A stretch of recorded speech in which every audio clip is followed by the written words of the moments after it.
Welcome to the Jill on Money podcast. It is Monday, August 23rd. It is actually the second week of my vacation. And so Mark has done a great job in making me get really focused and putting all these episodes in the can for you guys while I'm on vacation. Now, here's the critical issue.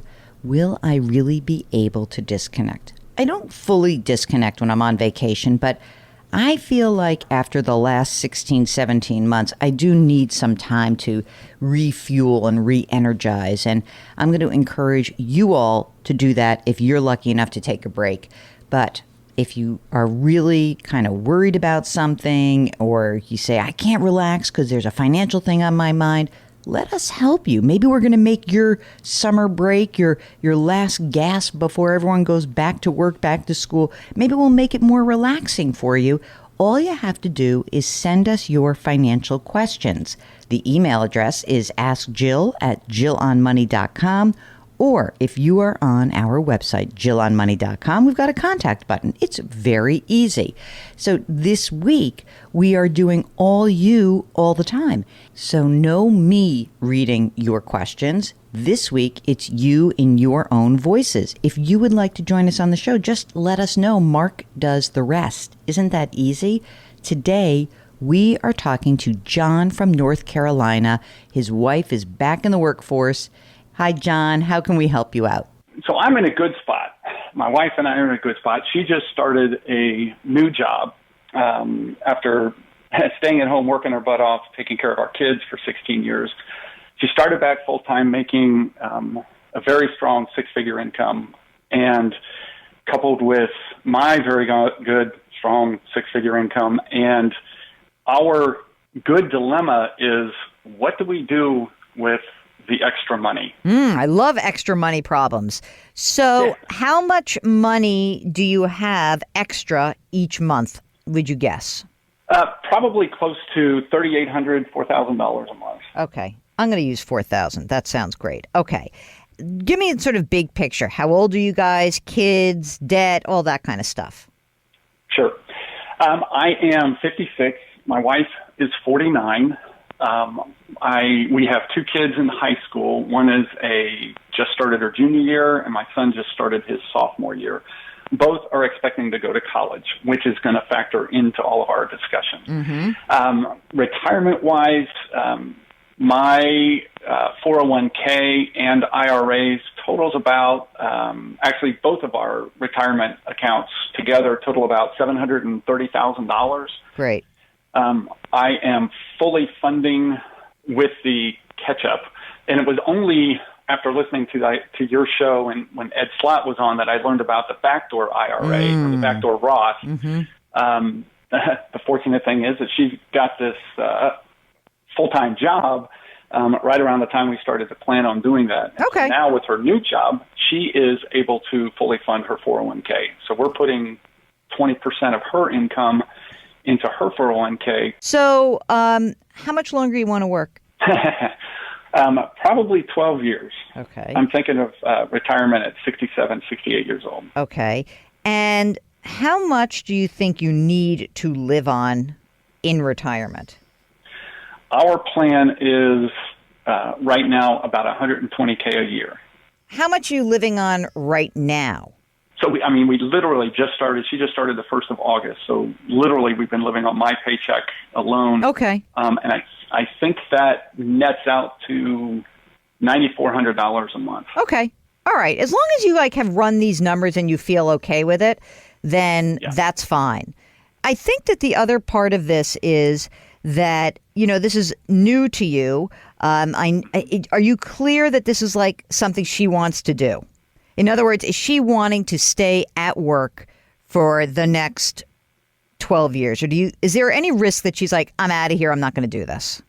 I don't think so. She it adds a whole lot of self-confidence to her. Mm-hmm. Getting back into the workforce, being hired on as a manager, managing other people in a career that she had before she stepped out to take care of the kids. Yep. And she feels like she's contributing to the retirement. She feels it's taking stress off of me, which, honestly, it is.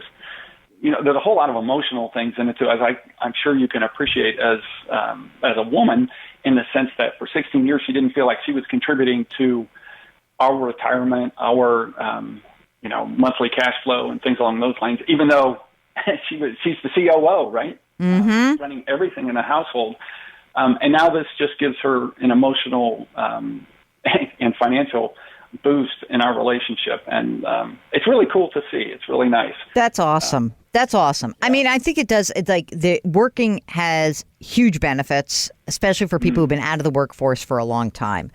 So here's what I would say to you. You're on track to start putting away a lot more money. The extra money each month, are you thinking about this in terms of a supplement to your retirement, or are you thinking about this as you're going to need this to pay for college? Because you're going to have 2 kids in college at the same time. Yeah. So let's go there. Yeah. So we have, as I'm looking at my numbers right now, we have $40,000 in 529 total. Okay, got it. We've been putting $400 a month, $200 for each kid for the past however many years.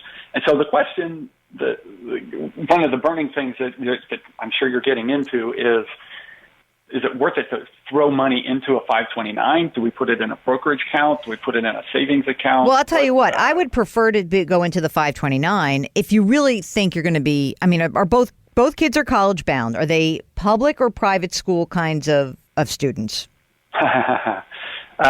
Don't throw your daughter under the bus on me. No, not at all. All right. She's already toured MIT. We toured Harvard, and we went and visited close to NYU. Uh-huh. We walked past it, and she did not fall in love with NYU. There's fine. It's overrated. MIT's not, though. So private school is definitely a possibility, and what we have communicated to our kids is you get into the school that you want, that we think is going to have a high payback as well, of course, but don't worry about paying for college. We will figure that out on the back end.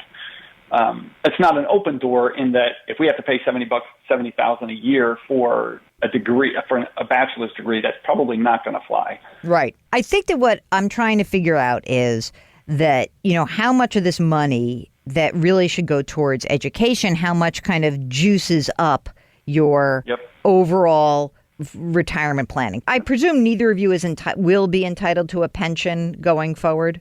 Correct. Okay. So I think that the $4,000 a month that you have is certainly available, and you can make that for college. Okay. The reason why I like a 529 plan is that you get some cover when it comes to your taxation, because now your tax bracket's going to be higher, right? How much money do you have in non-retirement assets? Anything? Do you have like an emergency reserve fund? Yeah, we have an emergency reserve fund. It's probably right now around $30,000. And so very near term, it is to pump that back up to 50, which is where we see it needs to be for an emergency fund. Agreed. At the end of the year, I typically get about a $40,000 to $45,000 bonus. Our plan in December is essentially to build that back up. Okay, so you top off emergency reserves. What about a brokerage account, just a plain vanilla brokerage account? Do you have one of those as well? We have one, but it's got less than $1,000 in it. So here's what I would do. I would pump the money into the 529 plan. It doesn't really matter because the money is fungible between the two of them, right? So I would just do it equally, and they're so close in age that you can get the money back and forth. I would do that. That's going to be a portion of the $4,000 a month, and the rest of it I dump into the investment account. I would use the 529, the tax sheltered part of the 529, as long as I could. And you know what you could do is, depending on what happens with your daughter, she gets into MIT and they say, oh my God, we've been dying to have kids from Raleigh. You're going to get a scholarship, and it's not going to be all that money, right? Maybe it's not going to be the full 70, but let's see what happens. But you could use some of your investment account along the way if you had to. And I would, from there, kind of see how this goes, and also see what, if your son's like going to UNC, what's in state for UNC? It's probably hard to get in, right? 25. I mean, so if your son ends up saying, like, I'm going to UNC, you can certainly get a better sense of where your son is heading in a year or two. And so then you can make a different decision a year from now. Let me ask you about the 529. Sure. You mentioned that the tax benefits of the 529. In North Carolina, it's not tax deductible. Right. Contributions to a 529. It's not. I don't believe it's federally tax deductible. It's not deductible, right? But the accumulation, there's no tax on it. So if you let's just pretend that you put your $48,000 a year into a brokerage account. The money earned on that account will be taxable. The capital gains, the distributions in a mutual fund, that's all taxable to you. Okay? Yep. Okay. When it's inside of a 529, it's not. And so all you're doing is saving that money. I get that, I'm sorry that you guys don't have a 529 plan that does give you that deduction, but the plan itself is incredibly, I think, compelling. I really do. Let me just see who's running this. So listen, the 529 plan in North Carolina is a Vanguard plan. That's low fees. And so I think that that's very much worth doing. So, I mean, look, if you were going to invest in Vanguard funds inside of your investment account, the only difference is you got to pay the tax due on it. And even if you own index funds, taxes are due. You own a S&P 500 index, dividends come from those 500 companies that get distributed to you. And those dividends would be taxed at your ordinary tax bracket. And any capital gains that accrue would be taxed at your capital gains rate. I think it's better to use the 529, especially since both kids are going to go to college. We don't know where, but I like putting the money in there. And whatever's left over, put it in the brokerage account. Okay. Okay, if you're lucky enough, like John and his wife, and you got a few extra bucks, why don't you let us know? We can help you out. All you need to do is send us an email, askjill@jillonmoney.com. And if you're on our website, maybe you're signing up for our free weekly newsletter, which we are still doing every single Friday, even when we're on vacation, because Mark doesn't know how to take any time off anyway. If you want that free weekly newsletter, there it is. Boom, right on the website. Sign up. We'll send it to you. And if you have a question, hit the contact button. Do me a favor. Do something nice for somebody else today. It will make you feel better. It will make that person feel better. Grit, growth, grace. We'll talk to you tomorrow.